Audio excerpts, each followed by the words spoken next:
20 जुलाई से ऐसा माना जा रहा है कि संसद का मॉनसून सत्र शुरू हो सकता है। ये कंफर्मेशन नहीं है, पर कहा जा रहा है कि 20 तारीख से शुरू हो सकता है और उसमें एक ऐसा बिल पेश किया जा सकता है जो डीलिमिटेशन बिल से पहले का सेमीफाइनल साबित हो सकता है नरेंद्र मोदी की सरकार और एनडीए के लिए।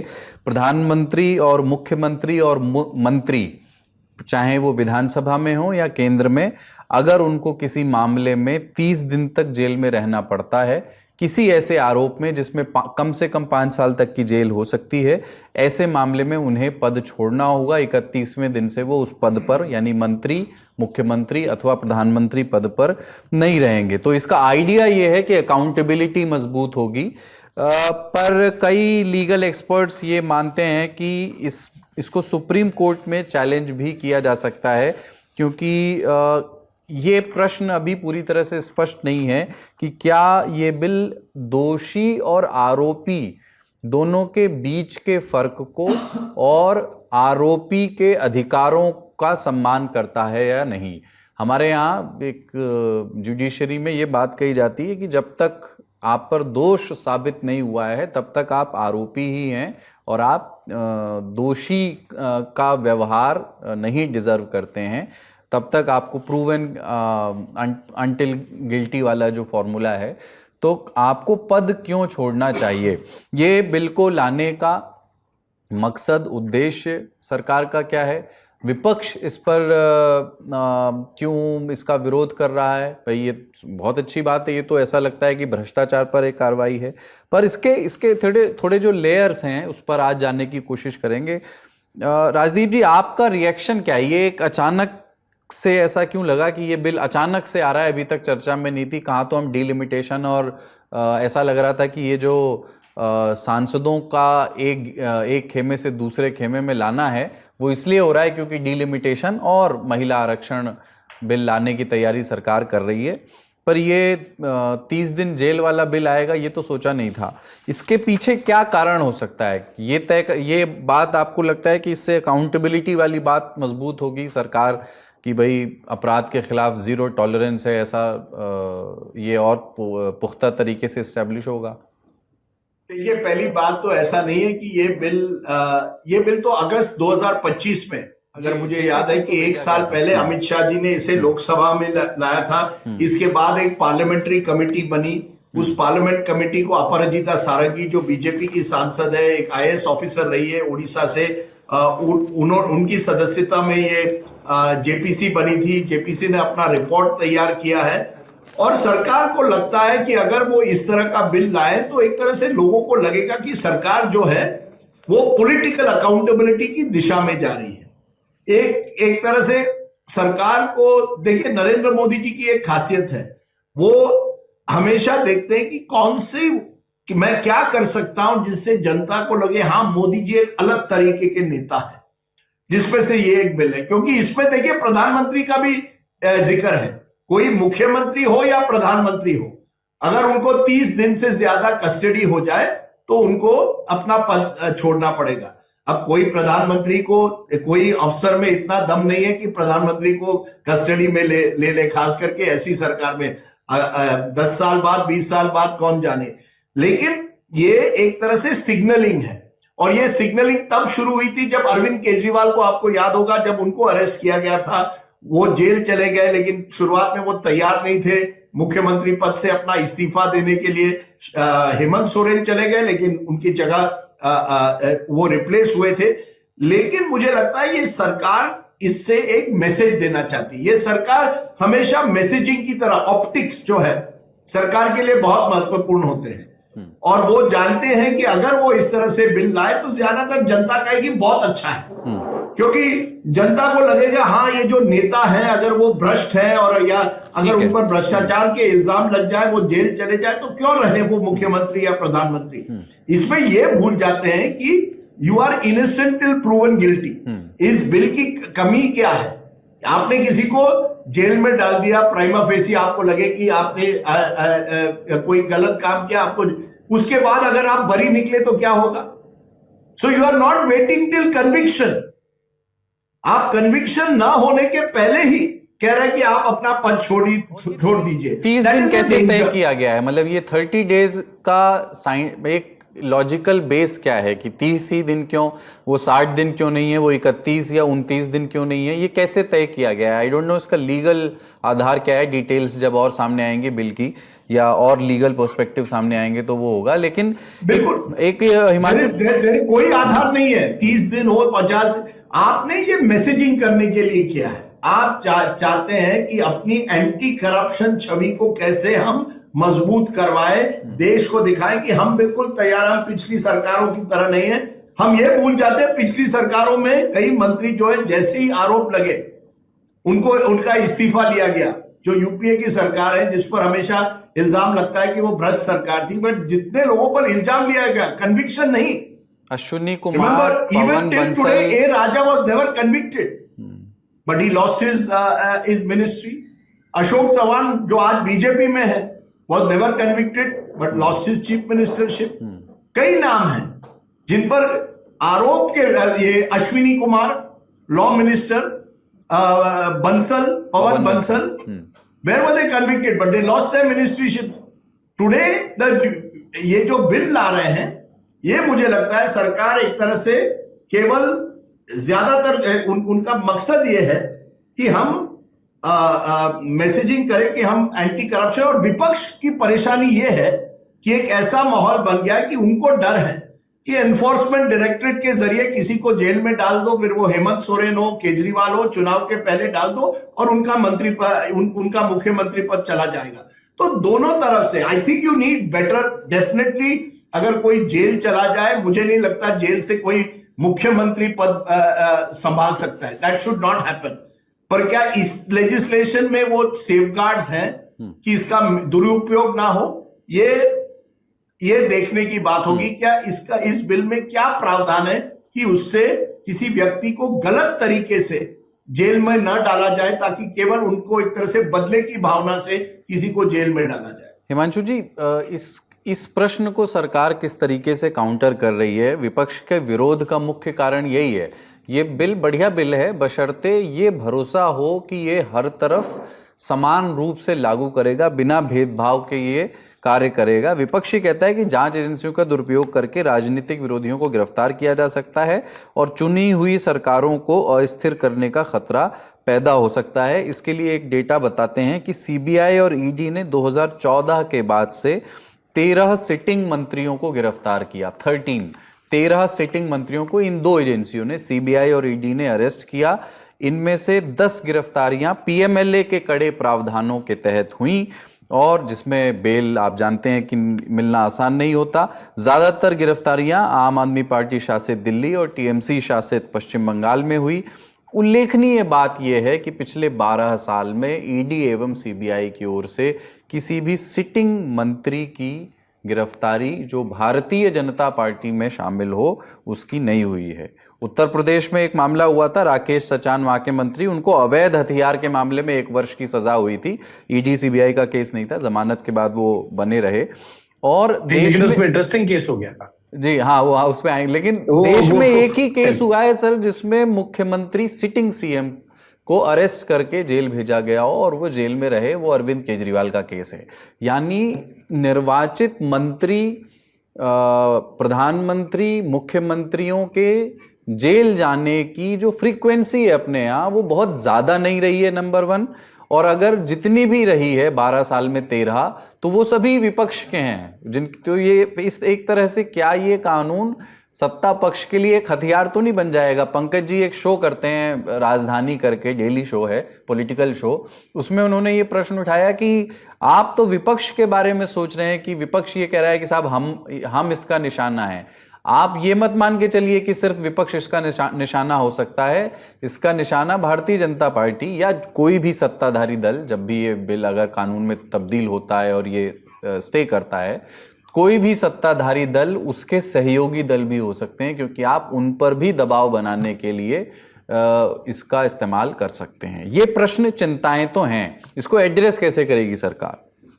देखिए, क्योंकि कोई भी बिल आता है तो वो जो है किसी के पक्षपात के लिए नहीं होता है, वो कानून का रूप होता है। कानून ये मानकर चला जाता है कि कानून सबके लिए बराबर है। अब इस बिल को क्यों सरकार लेकर आई है, जो हम लोगों को एक तरीके से छोटी मोटी जानकारी है, मैं राजदीप जी की तरह तो नहीं इतनी जानकारी रखता, लेकिन आप देखिए, राजदीप जी हंस रहे हैं क्या? नहीं, हाँ, वो ये कह रहे हैं कि कानून सबके लिए बराबर है वाली बात पे हंस रहे हैं कि इसीलिए मैंने अगर बराबर है तो पीएमएलए के तहत भारतीय जनता पार्टी से जुड़े हुए कितने नेताओं पर एफआईआर हुई है। वही कह रहा हूं, ने वही कहा, अभी मैंने उसकी तो शुरुआत की, अब राजदीप जी हंस दिए। वो हमेशा मुझे कहते हैं कि मुस्कुरा देता हूं मैं, लेकिन आप देखिए, जब जब आरोप लगे हैं भ्रष्टाचार के, पूर्वोत्तर में देखिए, जिनका जिक्र खुद राजदीप जी ने किया कि आप मंत्री रहते हुए अगर आपके ऊपर आरोप लगे या कार्रवाई हुई, ए राजा के ऊपर कार्रवाई कब हुई थी? सीबीआई ने की थी जब वो मंत्री थे टेलीकॉम में।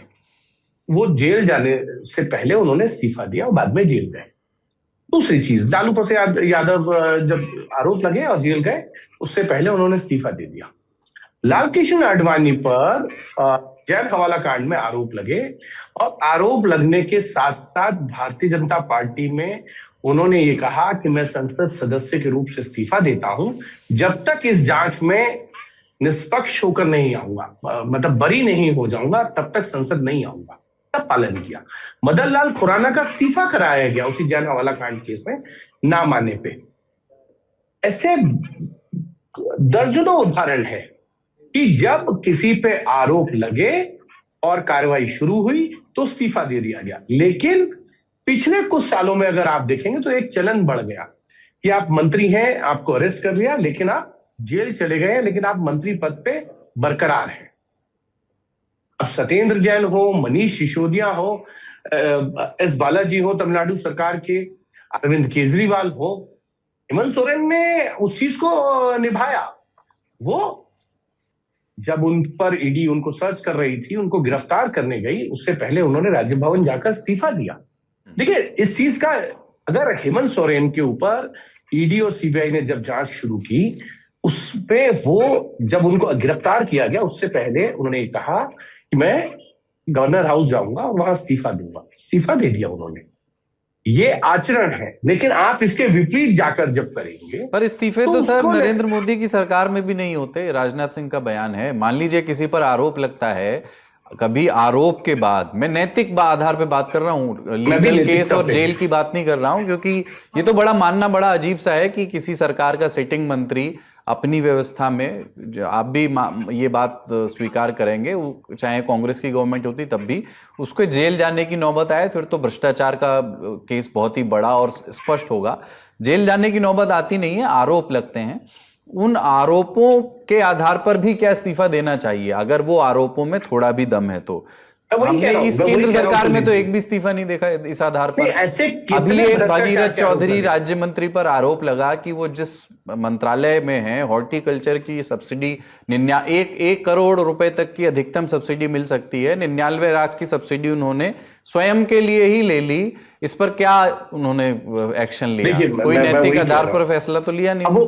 मैं वही कह रहा हूं, नैतिकता के आधार पर जब तक जांच नहीं हुई, जिस दिन जांच होगी, यही तो है, जांच के टूल्स किसके पास हैं? जांच के टूल्स पर कंट्रोल किसका है? मैं वही कह रहा हूं, कह रहे हैं कि वो स्कीम सबके लिए है, लेकिन एज ए मंत्री उन्होंने ले ली। हाँ, ये नैतिक उनकी मतलब उन्होंने कोई भी ऐसा काम नहीं करना चाहिए कि जिससे ये सवाल खड़े हो। एज ए मंत्री आप सब्सिडीज ले, ये ठीक नहीं है नैतिक रूप से, लेकिन वो ले सकते थे क्योंकि उनके पास जमीन है। जब इसकी जांच शुरू होगी, तब चाहे वो कोई भी इन्वेस्टिगेशन एजेंसी हो, तो मुझे लगता है उनका भी इस्तीफा होगा। एमजे अकबर का एग्जाम्पल पुलिस की इन्वेस्टिगेशन से पहले राजदीप जी ने दे दिया, कोर्ट केस होते ही। एक एग्जाम्पल मैंने पिछली बार दिया था त्रिवेंद्र सिंह रावत का, उनके ऊपर जब भ्रष्टाचार के आरोप लगे और नैनीताल हाई कोर्ट ने उनपे सीबीआई इंक्वायरी के आदेश दिए, उसको लेकर वो सुप्रीम कोर्ट में आए थे त्रिवेंद्र सिंह रावत, और वहां हेयरिंग से पहले सुप्रीम कोर्ट में हेयरिंग से पहले त्रिवेंद्र सिंह रावत को मुख्यमंत्री के पद से हटा दिया गया था। तो फिर हिमांशु जी, पेमा खांडू को क्यों नहीं हटाया है? पेमा खांडू पर सुप्रीम कोर्ट के निर्देश पर एक सीबीआई इंक्वायरी का आदेश दिया गया है और बड़े गंभीर आरोप है।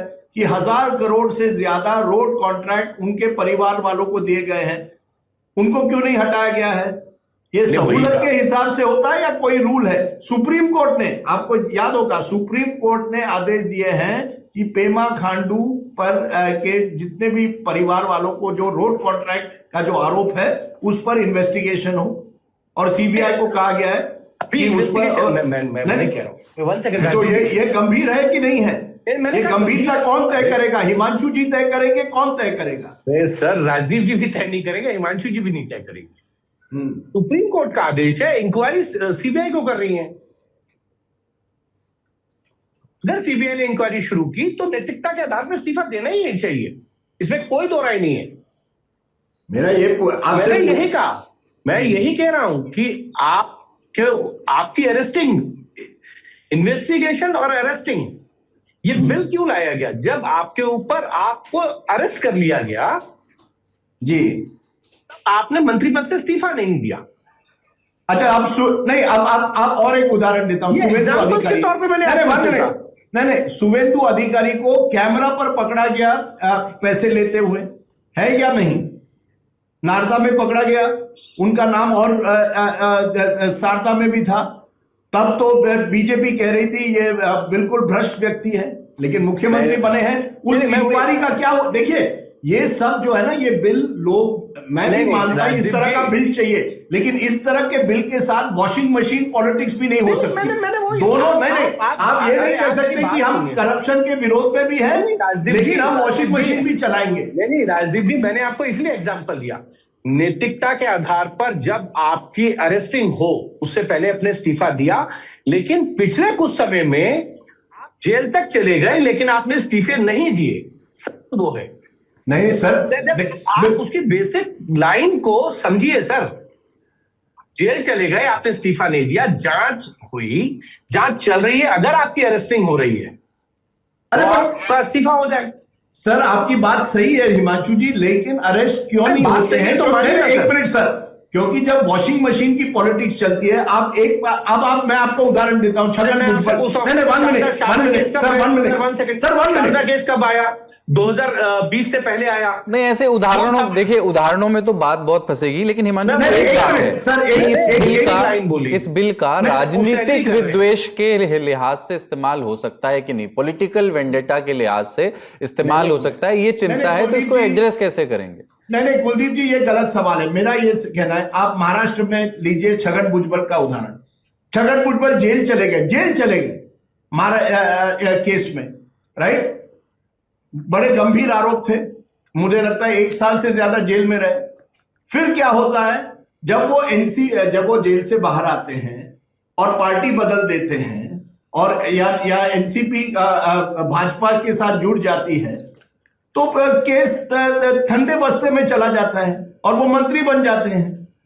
यही तो हो रहा है ना। मैं ये कह रहा हूं, ये बिल जरूर लाइए। कोई भी व्यक्ति, मंत्री, मुख्यमंत्री हो, अगर वो जेल चला जाए, वो जेल से मंत्री या मुख्यमंत्री नहीं हो सकता है। इस पर कोई दो राय नहीं होनी चाहिए। जेल में रहकर आप मंत्री, मुख्यमंत्री नहीं रह सकते, लेकिन अगर उसी के साथ साथ आप वॉशिंग मशीन की पॉलिटिक्स करेंगे और 95% जो ईडी के केसेस केवल विपक्ष के नेताओं के खिलाफ होंगे, और आपके जब नेता एक दूसरे पार्टी से आपकी तरफ आते हैं और वो केस ठंडे बस्ते में चले जाते हैं, तो इस कानून का मतलब क्या है?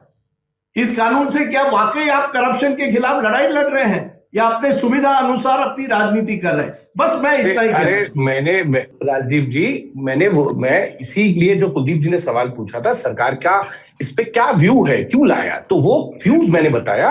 पहले आरोप लगते ही, जांच होते ही, उनकी अरेस्टिंग से पहले इस्तीफे होते थे। पिछले कुछ समय से ये चीजें नहीं हो रही थी, उसको लेकर जो है वो ये बिल लाया गया। एस बालाजी वाले केस में अगर आपको याद हो तो जो RN रवि हैं, जो अभी पश्चिम बंगाल के गवर्नर हैं, वो तमिलनाडु के गवर्नर थे, उन्होंने उनको सैक करने का आदेश दे दिया था। गृह मंत्रालय ने इंटरवीन किया और ये कहा कि हम कानूनी सलाह लेने के बाद जो है इस पे फैसला लेंगे, और तब एस बालाजी मंत्री रहे जेल रहते हुए। सर लेकिन तब तो मैं वही नहीं, फिर मैं आपकी वही बात क्या- बिल्कुल 100% मैं मानता हूं आपकी बात। तो ये मेरे जो से आप अगर कॉन्स्टि- ये कहेंगे तो मैं तो संविधान कॉन्स्टिट्यूशनल मोरालिटी डिमांड्स कि अगर आपको जेल की सजा हो, आप आरोपी हैं, आप अपना मंत्री पद या मुख्यमंत्री पद छोड़े।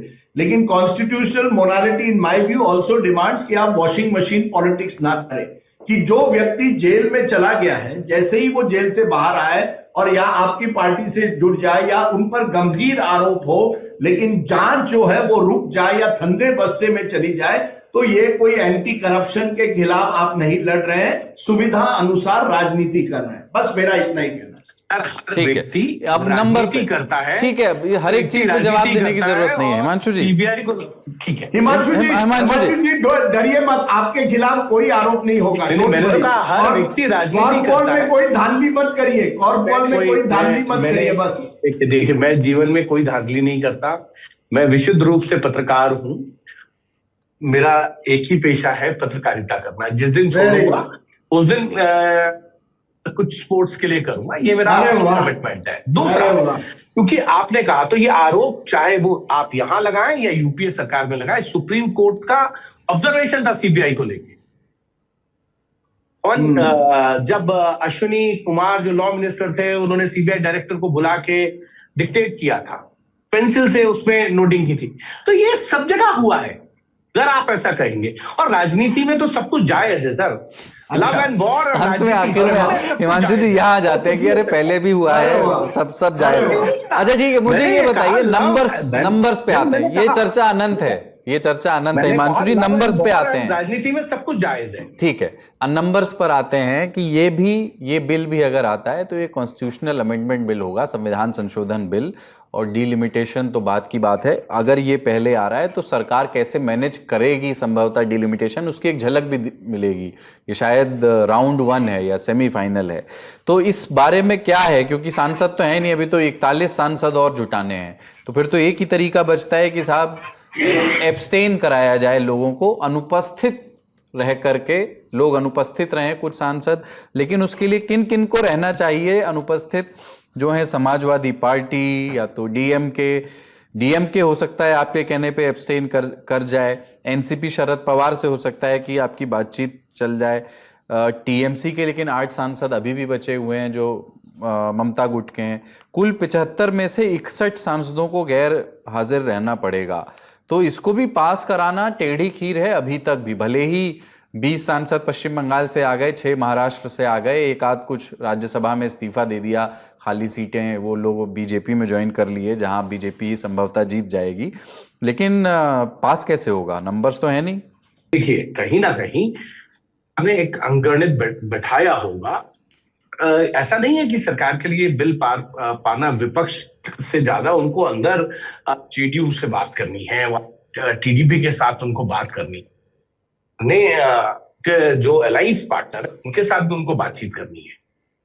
इस बिल को लेकर कई सहयोगी दलों ने सुझाव दिए हैं, उन सुझावों को इंडेक्ट किया जाएगा, उसके बाद ही ये बिल जो है वो मुझे लगता है एक तरीके से सरकार जरूर चाहेगी पास हो, लेकिन अंत में क्या होगा वो देखना होगा। लेकिन हाँ, डिलिमिटेशन और उसके साथ साथ जो है महिला आरक्षण बिल, इसको लेकर जो है वो सरकार की ये कोशिश रहेगी कि विपक्ष की जो पिछली बार की मांग थी उसको अमेंडमेंट के तौर पर बिल में लाकर पास करा लिया जाए। पर क्या एक राष्ट्र के नाम संबोधन अथवा विज्ञापन हम देखेंगे इस बार भी, जिसमें आरोप लगाया जाएगा विपक्ष पर ये बिल पास नहीं हुआ, इसका अर्थ है कि विपक्ष भ्रष्टाचार को संरक्षण देना चाहता है। मुझे लगता है जो भी हो की कोशिश तो होगी बिल को पास कराना। वो ड्राफ्ट रिपोर्ट अभी 17 तारीख को जो है वो सर्कुलेट की जाएगी। उसके बाद ड्राफ्ट रिपोर्ट सर्कुलेट होने के बाद अगर आप देखेंगे तो एक मीटिंग होती है, उसमें सारे एमपीज जो उसके मेंबर हैं वो अपने अपने सुझाव देते हैं, अपने अमेंडमेंट देते हैं और डिसेंट नोट देते हैं। फिर उसको लेकर, उस रिपोर्ट को लेकर वोटिंग होगी, उसमें वो रिपोर्ट पास होगी, उसके बाद सबमिशन होगा, सबमिशन के बाद कैबिनेट में उसको लाया जाएगा, जो जेपीसी की रिकमेंडेशन है उसको अडॉप्ट करके। एक लंबा प्रोसेस हो सकता है इस मानसून सत्र में ना आए, सरकार की कोशिश जरूर होगी, ये भी लंबा प्रोसेस है, एक लंबा प्रोसेस है ना। 17 जुलाई को रिपोर्ट सर्कुलेट होगी, उसके बाद सारे सांसदों को कहा जाएगा इस तारीख तक आप अपना जो भी ओपिनियन है, सुझाव है, डिसेंट है, वो दे दीजिए। उसके बाद रिपोर्ट को अडॉप्शन पे रखा जाएगा। अडॉप्ट होने के बाद स्पीकर को सबमिशन होगा। स्पीकर के सबमिशन के बाद जो है कैबिनेट में जाना, कैबिनेट से पास होना और फिर लाना बिल को, एक प्रोसेस है। हो सकता है इस बिल को लास्ट में लाया जाए, जितना लंबा प्रोसेस है, क्योंकि ये जो मानसून सत्र है ये 20 दिन का रहेगा, 20 से 22 दिन का ही है। उसमें आप मान लीजिए कि सैटरडे संडे की छुट्टियां लगा लीजिए, या और फेस्टिवल हो सकते हैं उनकी छुट्टियां, तो उसमें इस बिल को पास कराना सरकार की मंशा तो होगी, लेकिन अंत में लाया जाएगा।